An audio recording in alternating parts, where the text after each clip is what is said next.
नमस्कार दोस्तों, आज की मार्केट सेंटीमेंट वीडियो में आप सभी का बहुत बहुत स्वागत है। आगे बढ़ने से पहले मैं आपको सावधान करना चाहूँगा कि मेरा कोई भी व्हाट्सएप ग्रुप या टेलीग्राम चैनल नहीं है। फेक कमेंट से आप सावधान रहें।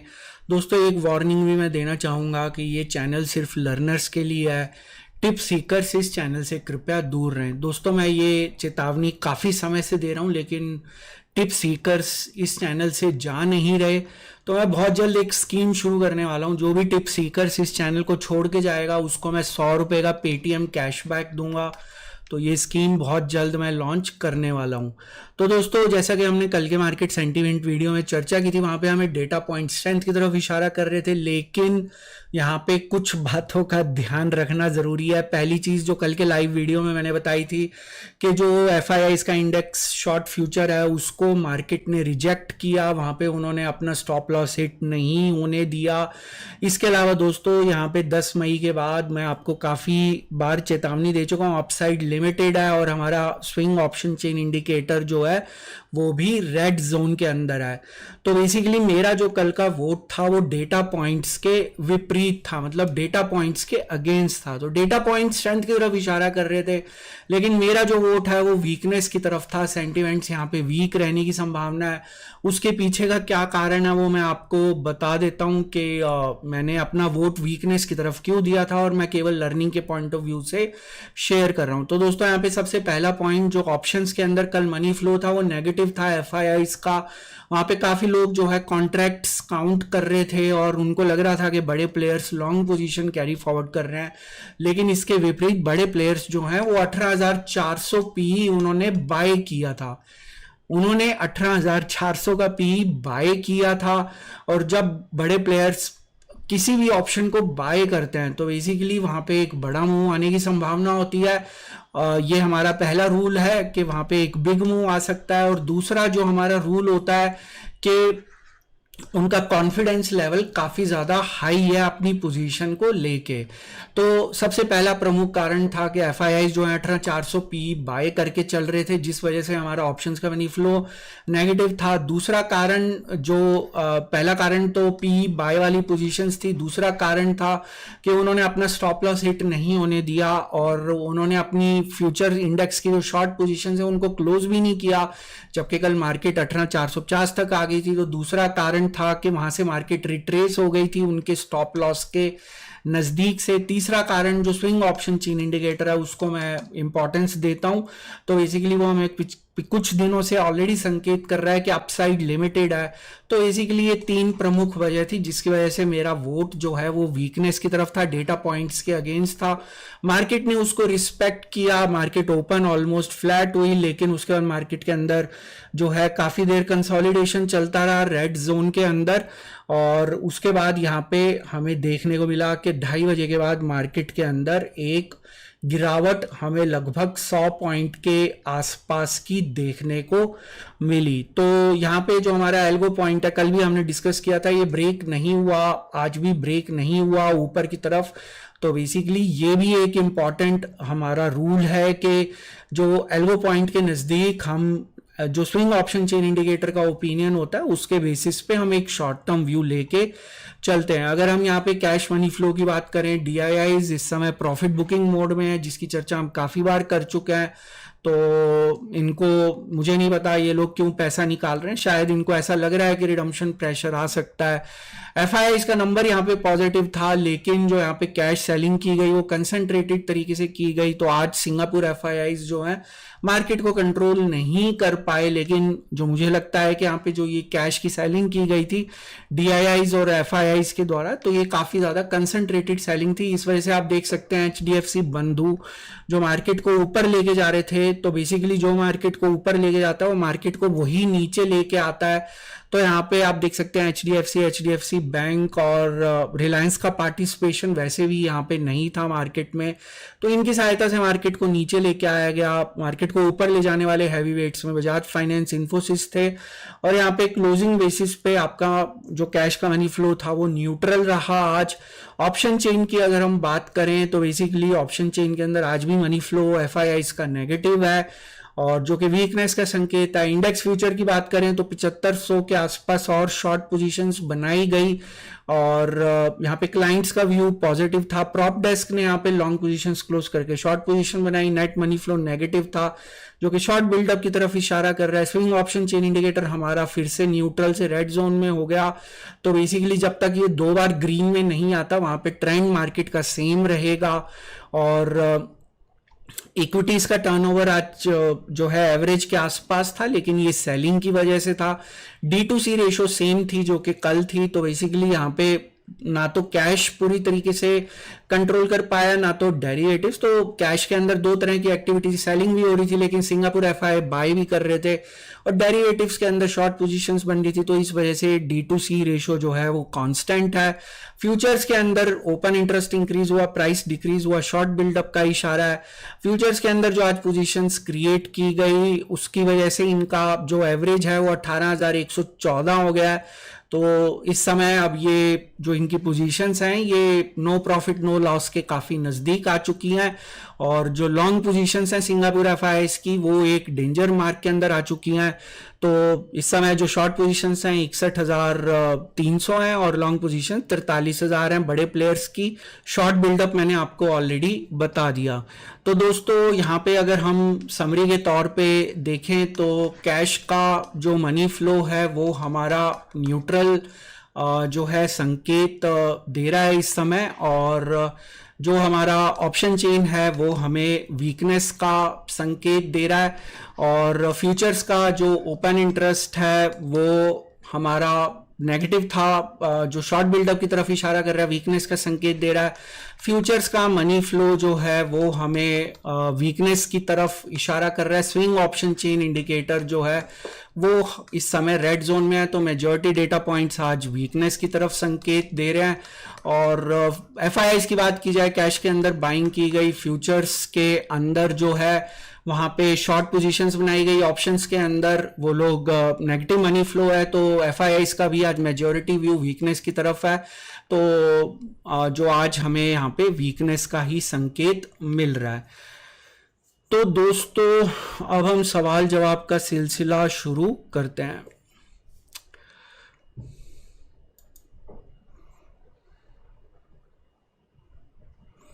Was today's NP 18,405। भाई मैं जिस दिन नहीं शेयर करता उस दिन मैं उसके बारे में कोई डिस्कशन नहीं करता और जिस दिन मैं अपडेट शेयर नहीं करता। आज डेली टाइम फ्रेम पे क्या मारूबोजू कैंडल फॉर्म है? भाई मारूबोजू जो कैंडल होती है वहाँ पे मैंने प्राइस एक्शन आज डेली के ऊपर जो है चेक नहीं किया, लेकिन अगर आप डेली चार्ट के ऊपर देखेंगे तो यहाँ पे मैं डेली चार्ट ओपन कर लेता हूँ तो बेसिकली उसका कोई शेडो या विक नहीं होती। तो इसको हम पूरी तरीके से तो मारूबोजू नहीं कह सकते, मतलब क्योंकि आपका जो लो था मार्केट उसके ऊपर हुई तो मारूबोजू कैंडल एक पूरी रेड कलर की कैंडल बनती है। तो इसको हम पूरी तरीके से मारूबोजू नहीं कह सकते।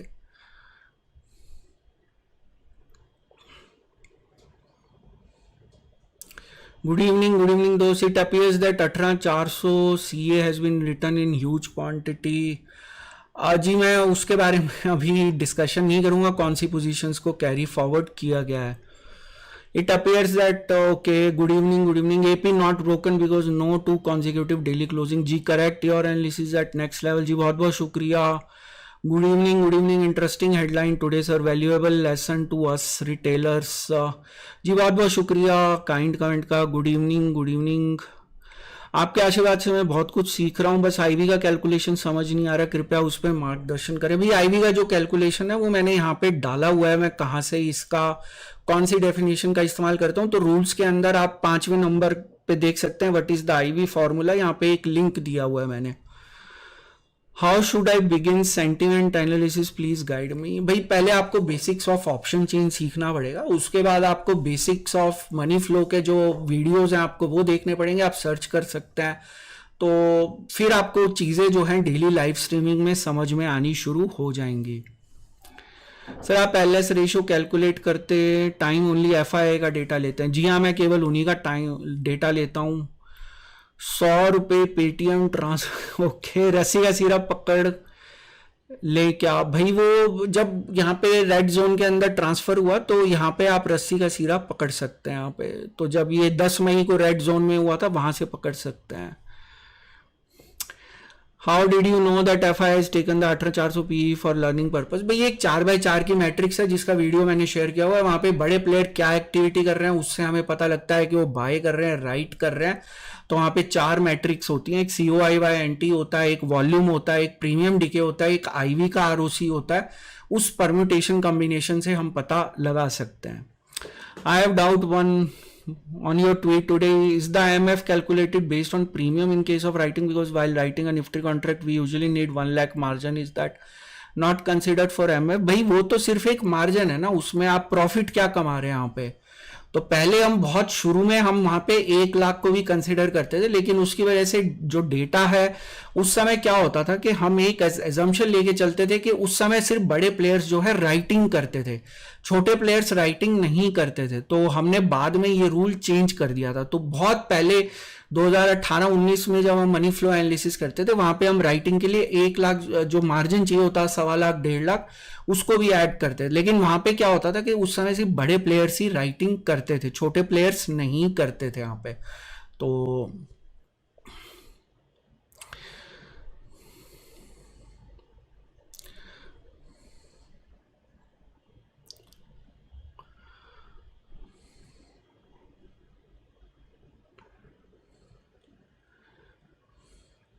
भाई कहाँ गया आपका सवाल? Nifty seem weak for tomorrow may be below 18,200, I may be wrong your view. जी अभी तो वीकनेस का ही संकेत है। बाकी देखिए जब मार्केट ओपन होती है उसके बाद ही हमें कंफर्मेशन मिलता है। कई बार शॉर्ट पोजीशंस उसी समय क्लोज कर दी जाती है। कुछ लोगों को ये ज्ञान की बातें लगेंगी लेकिन ऐसा होता है, हम लाइव मार्केट में देख चुके हैं। तो फिलहाल तो अभी जो है मेजोरिटी व्यू जो है वो वीकनेस का ही हमें दिख रहा है। NT equal to volume average price, am I correct? जी हाँ, volume by average price correct. Morning में मनी फ्लो न्यूट्रल के बराबर था, but bank Nifty Fin Nifty का मनी फ्लो पॉजिटिव था, बट हैवी वेट ने आज गेम चेंज कर दिया। Okay, I can see lot of people turning negative and cautious. Do you think in this scenario market will go down easily? भाई अभी भी सब लोग बुलिश, मतलब I am not sure actually. जो बियरिश हो रहे हैं लोग वहां पे, मैंने अभी एक रिसेंटली न्यूज पढ़ी थी कि HNI सुपर बुलिश है मार्केट के प्रति। अगर आप एक ये मैंने शायद फॉर्ब्स की वेबसाइट पे पढ़ी थी, वहां पे वो लोग बहुत जबरदस्त बुलिश हैं। ये लिंक मैं आपके साथ ट्विटर पे शेयर कर दूंगा। तो HNI उन्होंने अपना स्टेक जो है काफी, मतलब उनका स्टेक जो है इंक्रीज हो रहा है स्टॉक्स के अंदर। तो जो मतलब मुझे ऐसा नहीं लगता, मुझे ऐसा लगता है कि अभी भी ज्यादातर लोग जो हैं बुलिश है मार्केट के लिए। रस्सी या सिरा पकड़ना है नहीं भाई, मैंने आपको इसका कई बार बता चुका हूं कि जब ट्रेंड चेंज होता है आप उस समय पकड़ सकते हैं। आज के टाइटल के बारे में क्या लॉजिक है भाई, ये ट्विटर पे मैंने शेयर कर दिया था, इसका क्या लॉजिक है। कल वो सब लोग कमेंट्स में लिख रहे थे कि बुलिश पोजीशंस बनी है, यहाँ पे मैंने गोल्डन रूल नंबर 1 में एक्सप्लेन कर दिया है, नंबर ऑफ कॉन्ट्रैक्ट से कुछ नहीं होता। तो कल जो कॉन्ट्रैक्ट पीपल जो लोग देख रहे थे उनको ये लग रहा था पी राइटिंग हुई है, लेकिन पहली चीज पी बाय हुई थी और उसके अंदर वो लोग ये कंक्लूड कर रहे थे कि मार्केट ऊपर जाएगी। तो वही चीज मैंने एक्सप्लेन की है कि मनी फ्लो के अंदर कम नंबर ऑफ कॉन्ट्रैक्ट से भी मनी फ्लो हाई हो सकता है। तो काउंट ऑफ जो कॉन्ट्रैक्ट्स होता है उसका कोई रेलेवेंस नहीं होता। तो टाइटल का आज यही मतलब है। WFII की कोई भी लॉन्ग पोजीशन नहीं है इंडेक्स फ्यूचर में, ओनली SFI हैव लॉन्ग्स। जी हाँ करेक्ट, FII पी क्लोज कर दिया क्या? जी हाँ उन्होंने क्लोज कर दी थी, इंट्राडे पोजीशंस थी वो, मतलब आज तक के लिए थी। Today's candle is bearish engulfing. जी हाँ आज की कैंडल बियरिश एनगल्फिंग है। yesterday you said all working people are TDH, so if someone is just analyzing taking short term trade based on SOCI and not intraday due to job will fall under TDH। जी पहली चीज, अगर आप जो मैं बता रहा हूं उसके बेसिस पे ट्रेड ले रहे हैं तो वो सबसे गलत है। यहाँ पे आप अपना एनालिसिस करिए, मेरे एनालिसिस को या मेरा जो यहाँ पे मैं आपके साथ शेयर करता हूँ वो सिर्फ मैं आपको बताने की कोशिश करता हूँ कि आप एनालिसिस किस तरीके से कर सकते हैं। तो अगर आप किसी भी डेटा जो मैं आपको बता रहा हूँ, मेरा स्विंग जो ऑप्शन चेन इंडिकेटर या कोई भी उसके बेसिस पे अगर आप ब्लाइंडली ट्रेड ले रहे हैं तो इसका मतलब आप वहां पे एक गैम्बलिंग कर रहे हैं। तो मैं हमेशा रिक्वेस्ट करता हूं कि आप अपना एनालिसिस खुद करिए, सेल्फ एनालिसिस करिए। उसके बेसिस पे मैं जो बता रहा हूं सिर्फ उसको एक पिंच ऑफ सॉल्ट लीजिए कि क्या बताने की कोशिश की जा रही है यहाँ पे, बस और कुछ नहीं यहाँ पे। इसके बेसिस पे अगर आप ट्रेड ले रहे हैं, स्विंग ऑप्शन चेन इंडिकेटर के बेसिस पे ट्रेड ले रहे हैं, तो वहां पे आप जो है उसके अंदर बहुत गलत कर रहे हैं। आप अपना एनालिसिस खुद करिए और उसके बेसिस पे आप अपने एनालिसिस के बेसिस के ऊपर डिसीजन लीजिए। हो सकता है आपके एनालिसिस में आपको लगे कि मार्केट 19,000 क्रॉस करने वाली है, 20,000 क्रॉस करने वाली है, और यहां पे मैं पूरी तरीके से गलत साबित हो जाऊं। तो इसलिए मैं जो बताता हूं उसको केवल आप एक लर्निंग के पॉइंट ऑफ व्यू से लीजिए। तो ये क्या होता है कि ये एक तरीके से मैथमेटिक्स होता है। जैसे मैथमेटिक्स में हम स्कूल में कभी याद करके नहीं जा सकते कि वहां पे कौन सा सवाल आएगा बोर्ड में या एग्जाम में, वहां हम सिर्फ कॉन्सेप्ट्स को सीख के जाते हैं। तो मैथ्स के अंदर हम कभी रट्टा नहीं लगा सकते। वहां हम ये नहीं कह सकते कि वहां पे ये वाला सवाल आने वाला है 428 गुणा जो है 38 कितना होगा, तो ये हम याद करके नहीं जाते कि 428 गुणा 38 कितना होगा। हमें यहाँ पे जो गुणा भाग या जो एडिशन सब्ट्रैक्शन है उसके बेसिक कॉन्सेप्ट्स पता होने चाहिए। तो मैं यहाँ पे आपको जो बताता हूं वो सिर्फ आपके बेसिक कॉन्सेप्ट्स क्लियर करने के लिए बताता हूं। ये मल्टीप्लीकेशन आपको खुद करनी पड़ेगी, उसके बेसिस पे आप डिसीजन लीजिए। SBI result can affect bank Nifty and indirectly Nifty. Zee news का कोई इंपैक्ट नहीं होता। बैंकिंग में ईसीएल का कोई इफेक्ट आएगा? न्यूज का कोई इंपैक्ट नहीं होता। मैं आपको कितनी बार बता चुका हूं ये चीज। डेरिवेटिव्स में शॉर्ट बना आज फिर भी एसएफआई बाइंग कर रहे हैं, इसका क्या मतलब? भाई उनका काम है मार्केट को सपोर्ट करना, वो अपना काम कर रहे हैं। यहाँ पे जो डेरिवेटिव में शॉर्ट बना रहा है वो अपना काम कर रहा है। चार्ट एनालिसिस के बाद भी एसएल हिट हो रहा है, लेवल ब्रेक होने पे भी मार्केट स्टॉप लॉस हिट कर रही है, फिर वापस वही लेवल एंट्री में दिक्कत आ रही है। भैया मुझे नहीं पता आप कैसे चार्ट एनालिसिस के बेसिस के ऊपर डिसीजन ले रहे हैं, उसके बारे में मैं कुछ कह नहीं सकता कि आप कैसे अपना डिसीजन ले रहे हैं। फैंटास्टिक लर्निंग प्लेटफॉर्म, जी बहुत बहुत शुक्रिया। 4x4 मैट्रिक्स का एक एक्सक्लूसिव वीडियो बना सकते हैं आप, जेन्युइन रिक्वेस्ट। भाई वो तो वहाँ पे जो लर्नर है वो ढूंढ लेंगे। अभी यहाँ पे बहुत सारे टिप सीकर हैं, उनको तो वो सब चीजें जाके फिर उसको वो लोग पब्लिक में करना शुरू कर देते हैं। तो ये सिर्फ लर्नर्स के लिए, लर्नर्स ढूंढ लेंगे। यहाँ पे काफी लोग हैं जो यहाँ कॉपी करते हैं हर चीज को, तो वो लोग अगर ये सब पब्लिक में दोबारा मैंने बना लिया तो फिर सब लोग वहां पे ये पूरा लॉजिक काम करना बंद कर देगा। So you were in bad mood yesterday. You told working people at TDH here if one is analyzing based on SOCI and taking short-term fully hedged trade and not intraday due to work, will he fall in TDH? जी अगर आप analysis कर रहे हैं और इसके ऊपर कोई blindly trade नहीं ले रहे तो आप TDH नहीं है यहाँ पे। और जो मैंने कहा था वो कल बिल्कुल सही बात थी कि जो वर्किंग क्लास है वो TDH है बेसिकली, क्योंकि उनके पास समय तो होता नहीं है एनालिसिस करने का। सुबह से 9 से लेके 6-7 बजे तक जॉब कर रहे हैं, तो वहां पे वो आते हैं, वो सिर्फ ये देखते हैं बाय करना है, सेल करना है, होल्ड करना है। तो उनका माइंडसेट भी जीरो लॉस का होता है। तो ये बात मैंने गलत नहीं कही थी, ये मेरी जनरल ऑब्जर्वेशन है। मैं बहुत लोगों से बात करता हूं, अब पर्सनल लेवल पे कई लोगों से मिलता भी हूं, तो मेरा ये जनरल ऑब्जर्वेशन है कि जो बिजनेस, मतलब मैं वहां पे सिर्फ सैलरीड क्लास को ये कहने की कोशिश कर रहा था कि उनकी हमेशा से एक रहती है कि जीरो लॉस होना चाहिए हमारा, तो वो कभी भी नहीं होता स्टॉक मार्केट में। यहाँ पे 1,000 रुपए कमाने के बाद उनका 10 रुपए लॉस हो जाए तो वो एकदम पागल हो जाते हैं यहाँ पे कि हमारा लॉस कैसे हो गया, क्योंकि सैलरीड क्लास का कभी लॉस तो होता ही नहीं।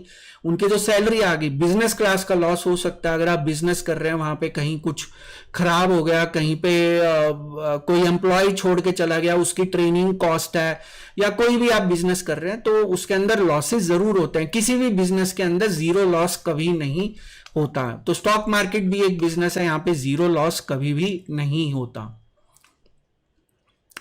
How do you know who is SGFI and WF? भाई ये उनकी पोजीशंस के हिसाब से होता है कि वो लोग क्या पोजीशन ले रहे हैं।